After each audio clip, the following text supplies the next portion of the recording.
Est-ce que vous vous êtes déjà posé cette question? Est-ce que vous savez que lorsque les colons sont arrivés, ils ont investi dans les secteurs spécifiques et stratégiques pour eux? Ils ont investi dans l'industrie brassicole.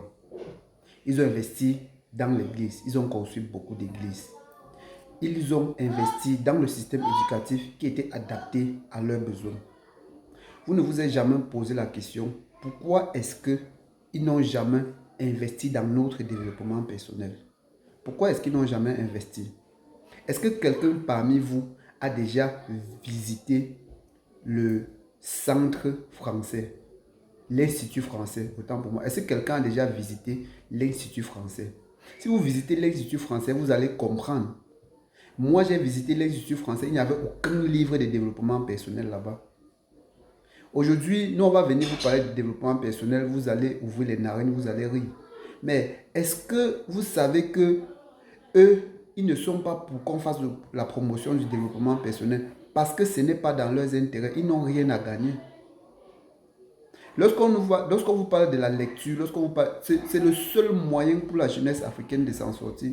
C'est le seul moyen. Vous allez changer votre mentalité comment? Vous allez changer votre système de pensée comment? Vous pensez que c'est à travers l'école que vous faites? Non, l'école empire même. L'école, c'est encore plus grave. Regardez ceux qui ont fréquenté le plus et regardez ceux qui ont fréquenté le moins.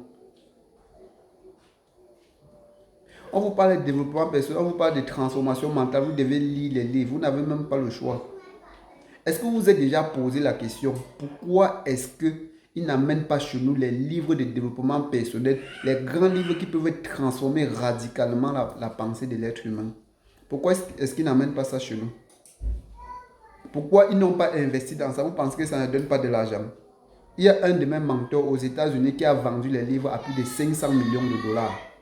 Vous pensez que les livres ne donnent pas l'argent? Pourquoi eux, ils n'investissent pas dans les livres? Ils investissent dans les chemins de fer, dans les églises, dans l'industrie brassicole. Ils investissent dans le football, la distraction. Vous avez déjà essayé de penser, vous avez déjà essayé de réfléchir. La vidéo était juste pour vous appeler à cogiter encore de nouveau et à prendre les décisions fermes qui vont nous amener vers la prospérité honnête et responsable.